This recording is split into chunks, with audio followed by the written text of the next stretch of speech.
किसी को याद भी करोगे तो तुम्हारी पावर सीधी उसमें ट्रांसफर हो जाएगी और उसका कचरा एक्शन का रिएक्शन आएगा ना, तो तुमने उसको याद किया, तुम्हारी पावर उसमें गई और उसका जो कचरा है ना, नेगेटिविटी, वो तुम्हारे पास आ गई, तो सीधा तुम्हारे आकाश तत्वों में, आकाश तत्व नेगेटिव से भर जाएगा। उसका आकाश तत्व में पावर गई, उसका विक्रम विनाश हुआ और तुम्हारा वो उसकी नेगेटिविटी जितनी है उसकी आकाश तत्व में भरी है और वो सारा आकर तुम्हारे आकाश तत्व में कचरा, एक संकल्प मात्र से आकाश तत्व में कचरा ट्रांसफर हो जाता है। इसलिए तो किसी को याद भी नहीं करना। क्या बोला है एक बाप के, इसलिए तो निरंतर कर्मयोगी बोला। क्या बोला?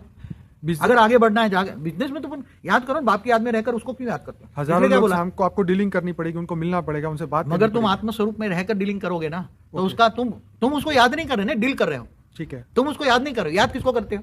जहां तुम्हारा उसके अंदर अटैचमेंट है। क्या तुम क्लाइंट को, जैसे एक डॉक्टर होता है तो डॉक्टर का दर्दी से वो अपनी ड्यूटी करता है, अटैचमेंट होता है। नहीं, सर्जन करता है तो नहीं, तो तुम रूहानी सर्जन हो ना। ठीक है, तुम आत्माओं की पावर को, तुम चाहो तो थोड़ी पावर सामने वालों को ट्रांसफर ऑटोमेटिक हो जाएगी ओरा के द्वारा।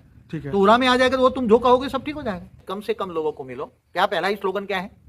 बेसिक स्लोगन है, कम बोलो, मीठा बोलो, धीरे बोलो। मगर यहाँ तो मन का मौन। क्या बोला है? मन का मौन, मन का मौन, निसंकल्प अवस्था और मान शान से परे हो जाओ। मैं हमेशा कहता हूँ कम से कम खर्च में जीवन जियो। क्या जी, कम से कम खर्च में जीवन जियो जी। तो टाइम कमाने में भी टाइम, इतना एनर्जी नहीं वेस्ट होगा। और निरंतर, अब तो जल्दी उड़ के जाना है जो अपने बलबूते पर जाएगा, क्योंकि ये आत्मस्वरूप की अनुभूति नहीं करेगा, पावर देंगे तो भी रैप्चर नहीं होगा।